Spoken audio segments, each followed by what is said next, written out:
Hello, DeMatha Nation, and welcome to our 75th anniversary DeMatha Speaker Series. My name is Ben Fleri, DeMatha Class of 2011, and current staff member here at DeMatha. I'm joined today by staff member Connor Glowacki, who will be helping me conduct this afternoon's interview with special guest and award-winning chef and restaurator Nick Stefanelli, DeMatha Class of 1998. Stefanelli grew up in suburban Maryland, has a strong influence coming from his close relationship to his Greek and Italian grandparents, whose culinary heritage was a fact of life. Stefanelli is the owner of Michelin-starred Italian restaurant Masseria, which is a restaurant located on 4th Street in Northeast DC, and as well as the owner of Officina. So in 2010, Nick was awarded the Restaurant Association of Metropolitan Washington Rising Culinary Star. And in 2015, August 2015, he opened up Masseria, making it Union Market's first standalone restaurant. In 2016, Masseria earned a Michelin star within the city's first ever guide. 2018, Masseria was awarded the Restaurant Association of Metropolitan Washington Award for Formal Dining Restaurant of the Year. In that same year, he opened up Officina, which is a 3-floor Italian trattoria, cafe, and market that focuses on bold flavors of Southern Italy, includes homemade pastas, fresh fish preparations, prime meats, and Officina is located in the Wharf, Southwest Washington, D.C. And just recently, Nicholas was named the DC Modern Luxury Magazine as the best chef in DC. And I know he's got a couple more restaurants here on the way, which we'll get into in a little bit. So with that, it's my pleasure and honor to introduce our special guest and fellow DeMatha alum, Mr. Nick Stefanelli. Nick, thank you so much for joining us today.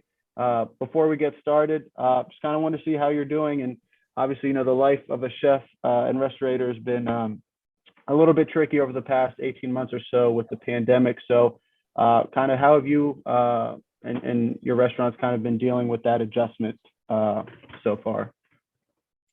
Yeah, it's been an interesting journey over the past 18 months or so, but the hospitality industry in itself is a very resilient and adaptive one, and our team was really quick to pivot and being able to navigate through all this. I think the hardest part about it all is trying to prepare for an unknown that you don't control. Has been probably our biggest challenge through all of this. So hopefully we've stabilized as a community and a world, and we can start to kind of navigate forward on kind of getting life back to normal. Yeah, for sure. Now, just kind of wanted to get, how did you start or where did your passion for cooking and, kind of being in the restaurant business begin? Was it, as a little kid, maybe watching your grandparents or something that maybe came on a little bit later in life? I was the chili and cheese fries in the DeMatha cafeteria that really drove it. No, both my parents and all my grandparents, both sides of my family, everybody cooked, and there was always gardens and fresh vegetables. So I was always around great food. And, back in the 90s, it wasn't really, the restaurant community and scene wasn't really something that was out there as a career path growing up. And I was in Europe trying to figure out what I was going to do when I was 20 years old, and just saw this whole food community that just kind of opened my eyes into wanting to get into cooking. And when I came back, I went to culinary school and just hit the ground running from there. So.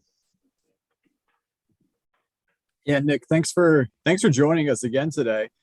So you mentioned a little bit what inspired you to kind of get into the restaurant business. I guess pre-COVID-19, what did a typical day like in one of your restaurants look like? Depending on what's going on, it's I'm usually up at like 8 o'clock in the morning, and then we have calls with all of our teams trying to get everything on the right page. We were in the middle of building 2 projects, getting ready to finish one, which we're bringing online right now, and starting another construction project. And then there would be service happening depending, if it's lunch, it's at the Wharf. If it's dinner, it's everywhere. And we were positioning ourselves to grow as a company, building the infrastructure for that, just trying to work through kind of those growing pains of going from 1 restaurant to 2 to then 3, and just kind of learning as we go, navigating through that whole thing. Awesome. Thank you, Nick. So we'd like to open the floor now to the audience to ask Nick a few questions. If you do have a question, just you can write it in the chat bar, and then Connor or myself we'll call on you guys. You guys can ask Nick your question. So feel free to do that now. Nick, I just kind of wanted to, maybe talk a bit about your DeMatha days. Obviously, you graduated in 1998. So, any favorite teachers, favorite classes, kind of any cool memories that you have or stick out in your mind? Geology with Mr. Shaper.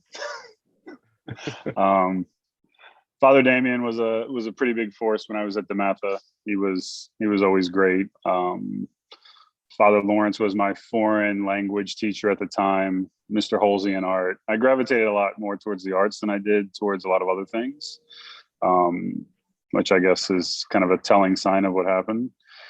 I took a mechanical drawing class at DeMatha, and I have no idea why I signed up for it. But fast forward 12 years later, it taught me how to read blueprints when I was building Masseria, my first restaurant. The architects were like, "How do you know how to do this?" And I was like, I took a class, and it's, the layering of education that I think you get without even knowing what it's going to do for you in the future was something that I really appreciate looking back on it now. Hey, Nick, for anyone who doesn't know, what type of cuisine do you specialize in? So I was classically trained in French, but because of my heritage being half Greek and half Italian, when I got out of culinary school, I went into Italian cooking. And now we have 2 Italian restaurants, and then we'll be opening Filotimo, which will be a Greek restaurant, to start kind of telling that other side of the story. And a lot of it for me is that historical piece of it, food and food migration, and how things have evolved from, the beginning of gastronomy and civilization to where things are today with modern technology and a world economy to, where is it going to go from here? So it's part of it's historical, part of it's family based, and then part of it is just kind of like the creativity piece of wanting to take on new challenges and research. So that's awesome. We'll get into that new restaurant in a second here, Nick. I want to call on Andrew Nugent. Andrew, class of 2011. If you want to unmute your mic and ask Nick your question. Yeah, Nick, one question I had was, I guess, what are some of your biggest challenges right now, whether it's an industry-specific challenge or maybe a challenge with a new venture that you have that you're kind of just running into roadblock with? So a couple of the challenges that we've been navigating kind of through the pandemic, funding was a big issue because banks didn't want to touch restaurants. So there's been some kind of creative ways to try to work through that. And I think one of the big things that not only we're dealing with in a restaurant, but in a hospitality industry as a whole, is there's a really big deficit in labor force right now. So we're in this kind of almost a crisis with getting our staffing levels back up to what they were pre-pandemic. And there's not really, we've held a couple roundtable discussions with a bunch of our peers and trying to figure out like what it is. And, there's not really something that's kind of pinpoint, stimulus, people getting out of the industry, people moving away. So we're kind of at this interesting crux of, how are we going to move this industry forward as we start to reopen and get back to normal business levels. Awesome. Thank you, Andrew. So Nick, kind of just getting back, I know you talked about you're opening 2 new restaurants. Any, kind of details you can give us, maybe location, kind of what you're going to specialize in food wise, if you could just maybe tell us a little bit about it.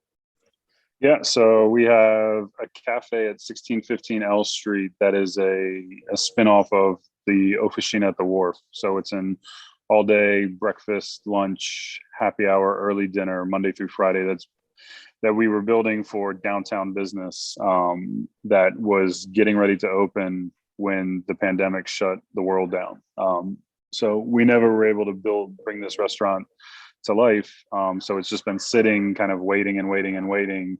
So as now it's September, people are going to start returning back to work, getting back to office life and culture.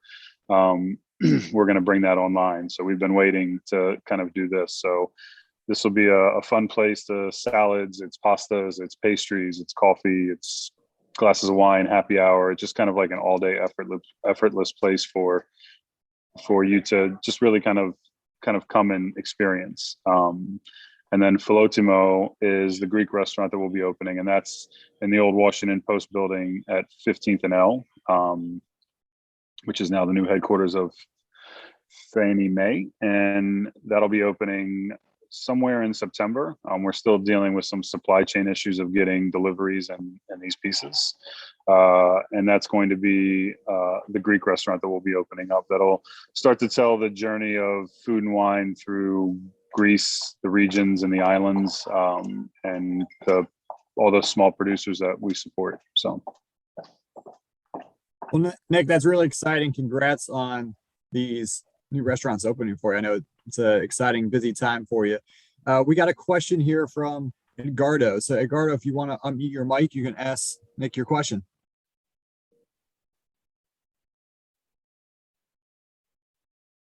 Yes, thank you. I'm actually Italian. I did not study at DeMatha, but my nephew did. But can you hear me? Yes. Yes, thank you. Great. I'm very, very interested in the background, your family background. You said you are half Greek, half Italian. I'm actually from southern Italy, in front of Greece, and I see a lot of influences in our food that's coming from Greece. And because you're half Greek, half Italian, I'm interested in which part of these two types of food influenced you more.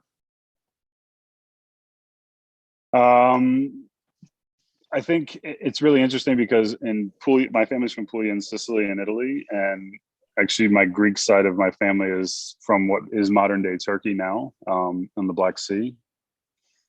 But Puglia and Sicily especially in southern Italy, there's this back and forth of how food has kind of ebbed and flowed and crossed through both of the cultures. And that's been part of the whole research that I've really been going through as we've been opening this up. Both the cuisines have affected me in both ways, but as I dig deeper into food and history and how it's traveled, you can see how, cultures have crossed and intertwined and how it's layered into a bigger food history piece, which is one of the exciting things of like the discovery of history that I've been looking at. So, but you look at kind of the way that food migrates and ingredients are brought, right? It's, just use the tomato as an example, right? What was Europe like before Christopher Columbus? There was no tomatoes. There was none of these things that a lot of people take for granted as what part of cuisine is. And that's kind of how, the evolution of things just flowing through as the world evolves to where we are today. Yeah. No, that's very interesting. I don't want to monopolize this. I just want to let you that I'm interested in this, to let you know that I'm interested in this area. And there are some words in the dialect and some food in local cuisine, as you know, that they reflect the influence also of the French or the Spanish when they were in southern Italy. So it's very, very interesting. That and the occupation, and when other cultures, Sicily is one that's been conquered by every nation, and the influence of all the different cuisines that are layered into Sicilian cuisine itself are crazy. And most people don't think about how that is from how time periods have gone. And the same thing in Greece, where there's cities that were built by the Venetians that look like Venice, and how those pieces of cuisine were left into it. So happy to chat with you more about it offline. You can get my contact from Ben. That would be interesting. Thank you. Yep. Thank you, Edgardo. Thank you, Nick. Let's go to Brian Graberick. Brian, if you want to unmute your mic.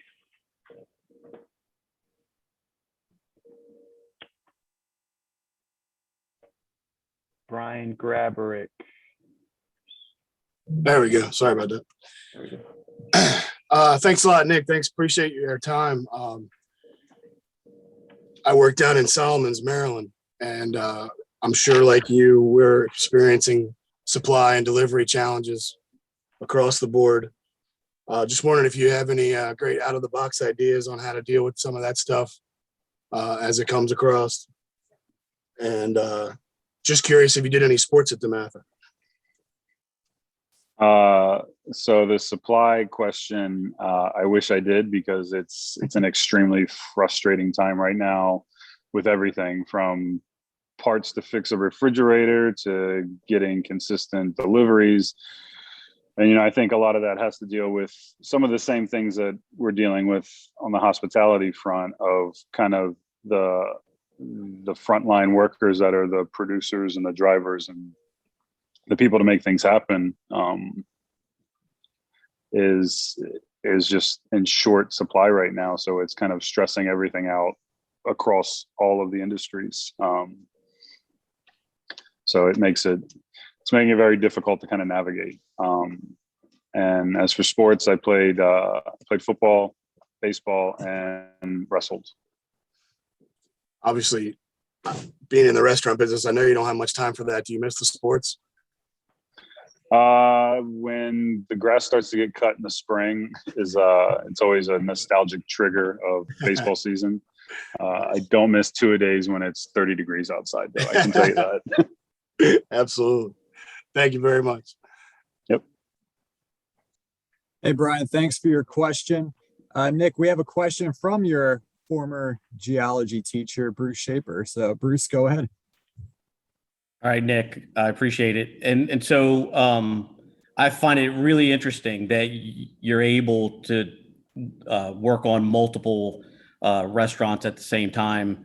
I mean, so sort of chicken and egg kind of thing here. Do you come up with the idea and then search out people that want to join and bring the whole thing to fruition? Or do you collaborate with peers and then come up with the idea and have them from the very beginning, or how's that work in your opinion, or has it been multiple different ways?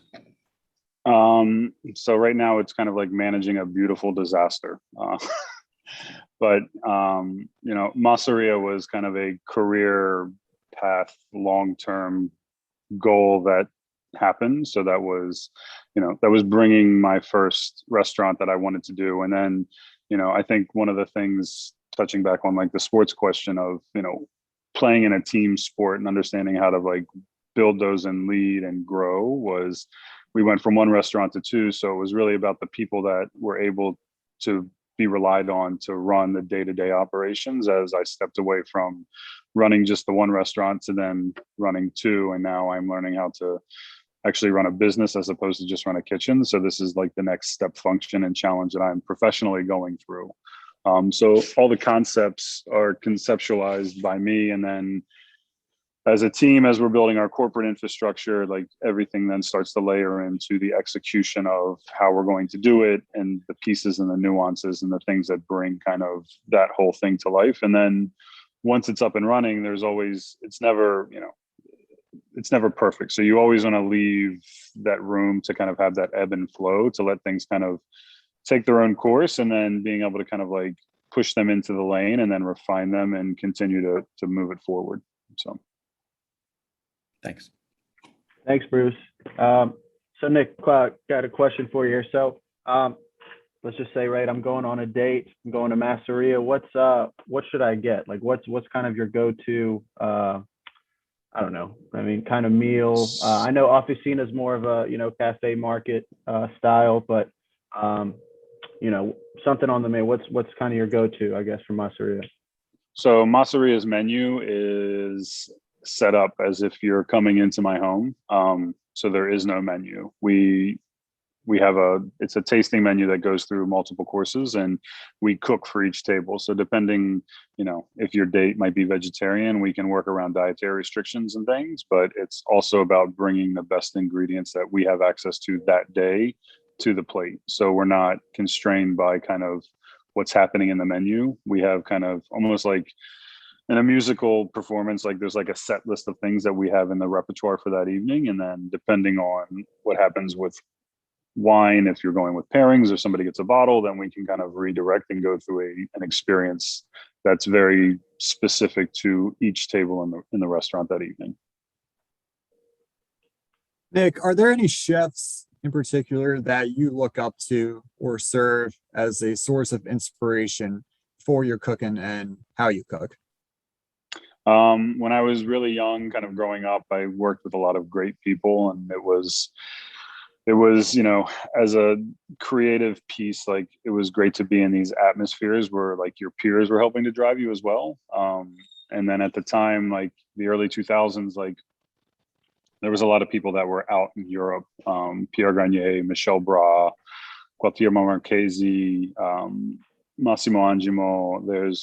There was a lot of these like bigger name people that at the time before, like, when the internet was still a dial up, you couldn't buy European cookbooks and you couldn't. So it was just like, you were starving for all this information. And then there was like, almost like 2005, like this explosion of just gastronomy that happened in the States all over the place, that then, a lot of the people that I was cooking with at the time all then spread out. So it's great to be working amongst all these people in these communities, and being able to travel and like see other people's restaurants and have them come in.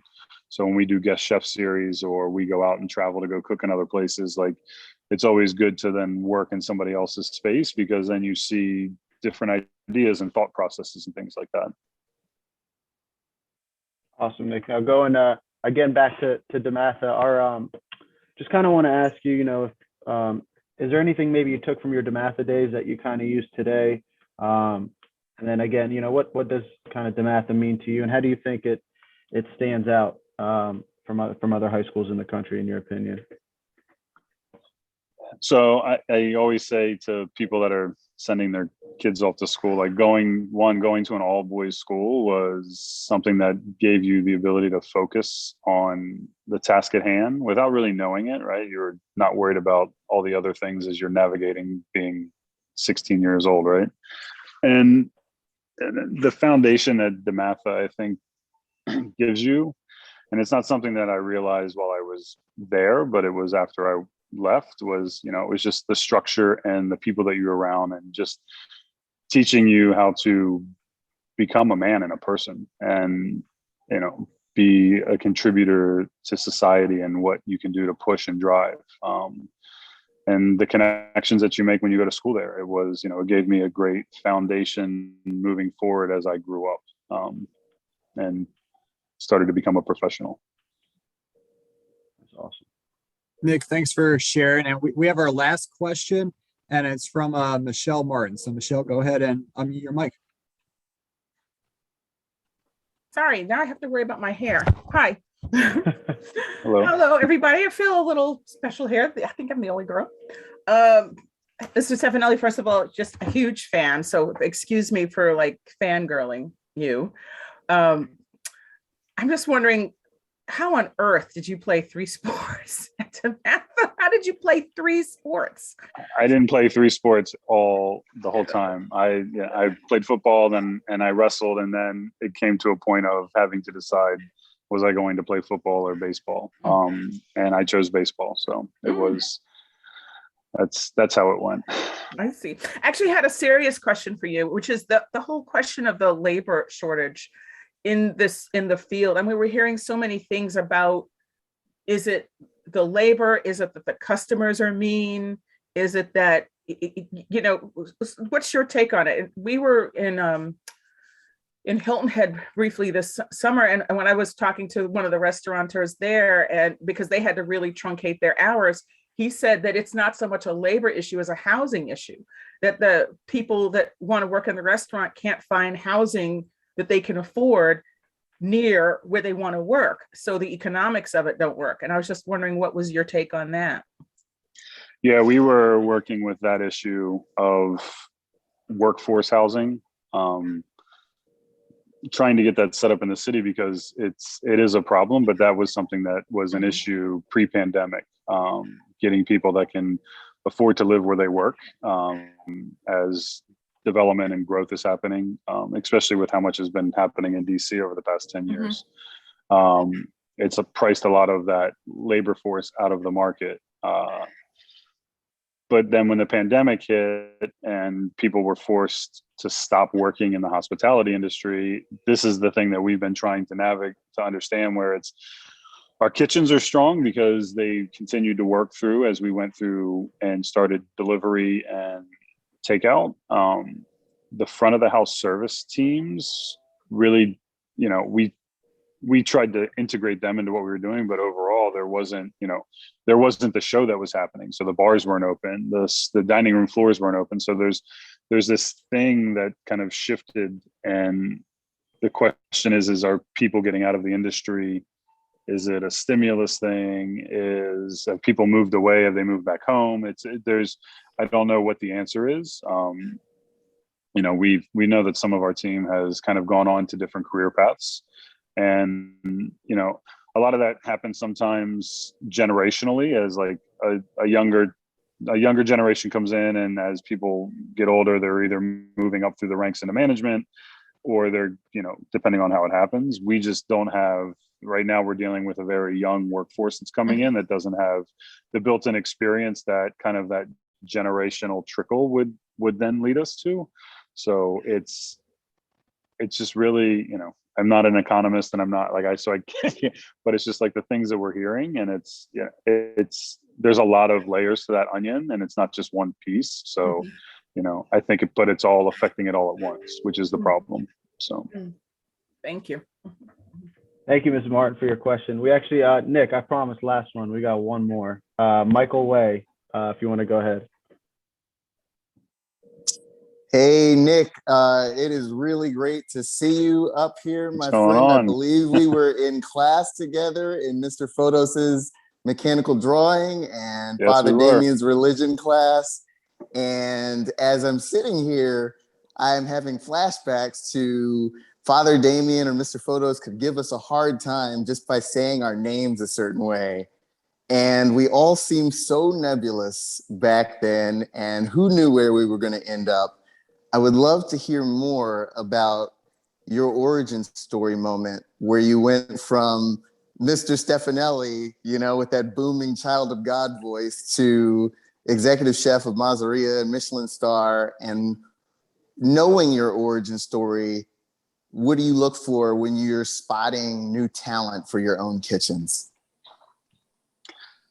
So yeah, after DeMatha, I tried to figure out where I was going to go in life and what was going to happen. And I was working in fashion and thought I was going to go into that industry. And that's when I went to Europe to go to school in Europe. And at that point, I saw this food culture, and that's where things kind of gave me that moment that I went to culinary school and then just started on that journey and never really looked back. And it was, you know, there was a passion that just, it kind of felt right as I navigated through it, and timing was good as kind of America was recognizing restaurants and being out and eating and being more social in those environments.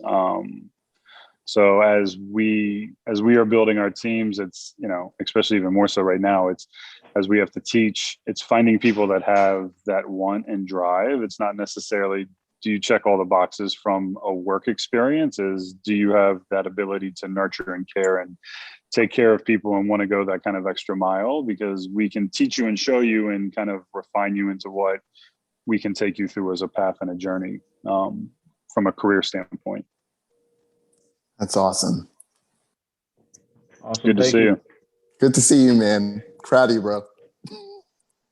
Thank you, Michael. And that we'll conclude our afternoon with Nick. Nick, thank you so much for joining us, and everyone else for your terrific questions. I know you got a busy schedule, so appreciate it. I promised you 12:30 is 12:29, so we're good. But make sure, guys, everyone, go check out Masseria Officina. Masseria is located 4th Street, Northeast DC, and Officina is in the Wharf, Southwest Washington, DC. So make sure you support your local businesses, check them out. Nick, again, thanks so much. Kind of as we conclude, I have to do my little advancement office plug here. Would like to ask everyone for everyone's support for the Fund for DeMatha. The Fund for DeMatha is critical to our school in support of our ongoing mission of educating faith-filled gentlemen and scholars. You can always give online at www.dematha.org. Again, thanks again, Nick. Keep in touch if you're ever by campus, by Hyattsville, please stop by. We'd love to see you. But until then, stay safe. We'll see everyone in a month. So we'll be doing these Zoom hours once a month now. So thanks again, Nick. You're the man. Appreciate it.